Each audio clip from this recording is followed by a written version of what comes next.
What's up, everyone? My name is Justin Copeland. I have a platform that I call Stay Fresh Productions, where I talk about the artistry of fragrances, where I talk about the practicality of fragrances, and where I just share my own personal fragrance journey and discovery with you. And today I am really excited to be partnering up with Scotch Porter. I love what they're doing in terms of promoting wellness, in terms of educating people on how to take care of themselves and how to feel good while they're doing it. And today we're focusing on fragrances. There's a lot of fundamental things when it comes to wearing fragrances that a lot of the time we're just not taught. We're not exposed to them, and they might seem inconsequential, but they really do make a difference if you adhere to them. And they will actually just enhance your fragrance wearing experience, and also the experience of how those around you smell your fragrance. So we have a few fundamentals we'll touch on. We're going to talk about where to spray your fragrance, how to spray your fragrance, and how much should you put on. Now, just as a little disclaimer, I'm not going to actually be spraying any fragrances in this video, simply because I'm getting over a little bit of a sinus thing and my nose is really sensitive. So unfortunately, I haven't even been able to wear fragrances myself for the past couple of days. So I won't actually be spraying, but I will kind of be, mimicking. You'll get the idea. So the first thing we got to talk about is the fact that there are different kinds of fragrances, and we have to consider what type of fragrance are we putting on, and when and where is it appropriate to wear that fragrance. So just to put it very simply, because there's a lot of things that we could cover here, but we can put a dichotomy between fresh fragrances and sweet fragrances. And in general, your fresher scents are more catered to the warm months, the times when the sun is out, the air is warm, and those fragrances actually thrive with heat. They're citrus based a lot of the time, or they're based on herbs or aromatic properties to the fragrance that really blossom when there's heat, maybe some florals, things like that. You have your sweeter fragrances that are more rich, that are more deep, that might be based on spices and vanilla and woods and resins and things like that. You don't want to wear your sweet fragrances in the heat, because they actually get sweeter and stronger, and they can actually become off-putting and be what we call cloying. So you don't want to wear sweet fragrances in the heat.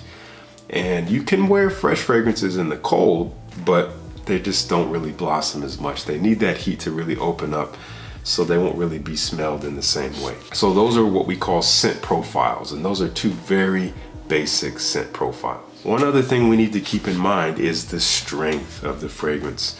Now, fragrances do come in different concentrations, and if you've ever been into a Macy's or any department store, you may have heard the sales associates say things like eau de toilette or eau de parfum. You may have even picked up a bottle and seen like, oh yeah, it says eau de toilette, and maybe you never thought anything of that. Maybe you're just like, eau de toilette. What does that even mean? These are fragrance concentrations. And there's a whole range here, and there's a lot to get into with this, but to put it simply, you have very light concentrations like eau de toilette or eau de cologne, which is even lighter. That means that the fragrance has less fragrance oils and more alcohol. It's the alcohol to oil ratio. And as we get heavier, you get into eau de parfum, parfum, extract de parfum, that kind of territory. That's when you have dense, heavy oils, more oil concentration to the alcohol content. So the more oils you have, the stronger, the denser, the richer a fragrance can be, the more long lasting it will be, the more it will push off of your skin and just be detected. Whereas the lighter fragrances, they're going to evaporate quicker, they're going to have a brighter profile. Again, they're going to cater more towards the warm months if they are on the fresh side. So these are things to keep in mind as well. And on any fragrance, you're going to see on the bottle what the concentration is. And in the case of Scotch Porter's fragrances, we're looking at their It Hits Different collection. I'm looking at Glenwood here.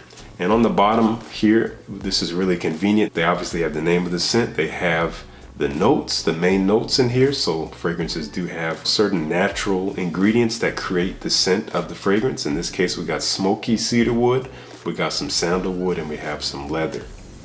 So by the sound of it, this sounds like a pretty heavy scent, but it's actually not. It has a bit of an open freshness to it. It smells a little bit like wood chips, but with a nice smooth, creamy woodiness and leatheriness underneath, a little bit smoky. Very, very beautiful stuff. So because this is a little bit of a fresher profile, it is woody, but it has a freshness to it. I would wear this in the warmer months. I wouldn't even wear this in the dead of heat because it doesn't have any citruses or aromatic properties. It might be a little too heavy for the hottest heat, but maybe the springtime, this is really nice stuff. This is an eau de parfum. All of their fragrances are eau de parfum, so they will last a good while on the skin. So you do need to be mindful of that when you put some on. Now, one of the biggest mistakes people make is spraying too little. That is the mistake that most people make. They'll put on 1 or 2 sprays. Unless you're dealing with a super dense extrait de parfum fragrance, you can always spray a little bit more. So with something like Glenwood, this is what I would do. First of all, let's talk about where to spray. This does differ from person to person.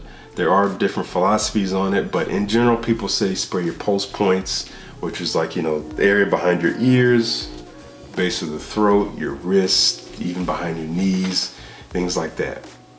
That is really up to you, whatever you're comfortable with, and a lot of it can depend on what kind of clothing you're wearing. But in general, I will always spray almost the same areas every time. I don't really ever spray my arms or anything like that.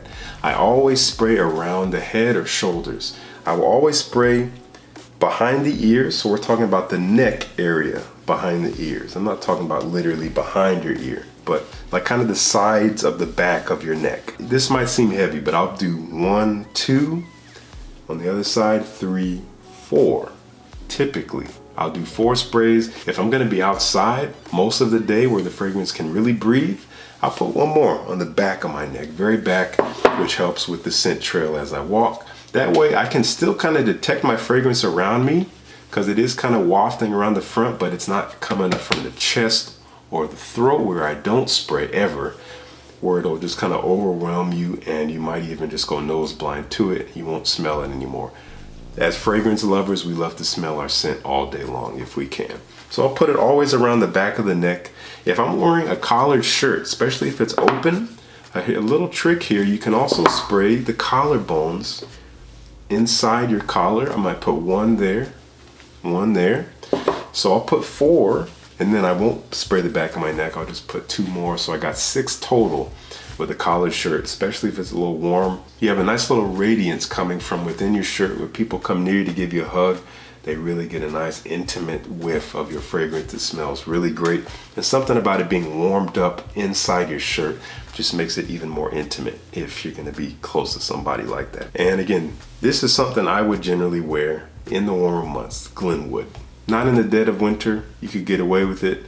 And I also wouldn't wear it in the dead of heat. This is more of a spring or fall scent. Now, if we're dealing with something like Miami Duppy, this is definitely a sweeter fragrance. This is based on some richer notes, amber, which is a warm kind of resinous quality. Also a little sweet, tonka bean, which is a bean. It has a vanillic sweetness to it. It can be a little creamy. And we also have saffron, which is a spice that comes from a flower, and it's kind of a leathery spice. This one is mostly sweet, a little smoky, a little spicy. And it is something to wear at night. It is something to wear in the cooler months, but you could get away with this on a summer night, especially if you live in Miami. Summer evenings, you could probably get away with it. It actually smells quite seductive. And I would probably spray this about the same. It is an eau de parfum, so I'm gonna go 1, 2, 3, 4. If I'm wearing a collared shirt, I'll put 1 inside. If not, I'll probably just put 1 on the backs for a total of 5. And that's what I do. If I'm just wearing a t-shirt, I will give myself what I call a personal spray, where I'll spray 1 spray under the shirt, and that's just for me. Every now and then it'll waft up and I'll just smell it, and it smells so good. But for the most part, my fragrance is coming off from behind me. I can smell it every now and then, especially when I move around, but it's never gonna overwhelm me because that's how I'm spraying. Now, some people like to spray their clothes. I don't think there's anything wrong with that. I used to do that. I don't really do it anymore, mainly because I love the way a fragrance develops on your skin. On the skin, it actually will dry and evaporate, and as it evaporates, fragrances are built in layers, but as it evaporates, each one of those layers kind of comes to life and changes the scent, so it will change from the time you spray it on to the time it evaporates completely. And that doesn't really happen on your clothes. But the upside about spraying your clothes is that it will actually last longer. It's going to stick to your fabric a whole lot longer than it would stick to your skin. And in that case, if you want your fragrance to last all day long, you could do a little combo. If I was going to spray my clothes, what I might do, I would disperse what I would normally spray up here. I might do one on the side of the back of the neck here, one on each side, and then I might do one on each shoulder on my shirt. So one there, that'll kind of cover this area here, and then maybe one on the back of the neck for a total of 5. And that way I have this aura that is even coming from around the shoulders, which might be even more widespread. People are definitely going to smell me as I pass them because we pass with our shoulders here, and it is again going to last on me for most of the day because it's on my shirt as well. Even when it's worn off here on my skin, it'll still be here, and I'll still be able to smell it, and other people will too, most likely. So in terms of a spray routine, in terms of where you spray your fragrance, it is kind of an intimate and subjective thing. Again, everyone's a little different with that. You really have to find what works for you. What I shared with you is what works for me. So to recap things to keep in mind, how strong a fragrance is. Again, you can look at the bottle. If it says eau de parfum, that's something you don't want to spray more than 5 or 6 times, unless you're going to be outside all day. In that case, you're not going to be in an enclosed room. You're not going to make anyone upset or, put anyone off by your scent being too strong. So keep in mind how strong your fragrance is. Keep in mind the type of fragrance it is. If you can get some information on what's in it in terms of, are these sweeter notes or are these fresher notes? Again, those are 2 things to keep in mind. And also keep in mind these places that you can spray your fragrance. Like I said, kind of behind the neck, on the back of the neck, in the collar, if you got your collar exposed in any way. Again, I don't really spray my arms, but you can do that, especially in the summertime when you got short sleeves.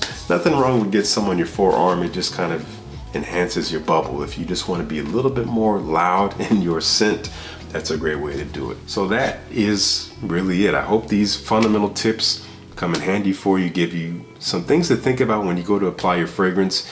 Maybe you weren't used to being so thoughtful about how you spray it on. You just like put on a spray or you put it on and walk through it, which I don't recommend. That actually just wastes most of the fragrance. It just falls to the floor. So that doesn't work. Put it on you, put it on your body. That's what it was made for. Don't be afraid to smell too strong. You can get away with anywhere from 3 to 6 sprays with most fragrances and it'll be just fine. So thanks so much for watching. Take care.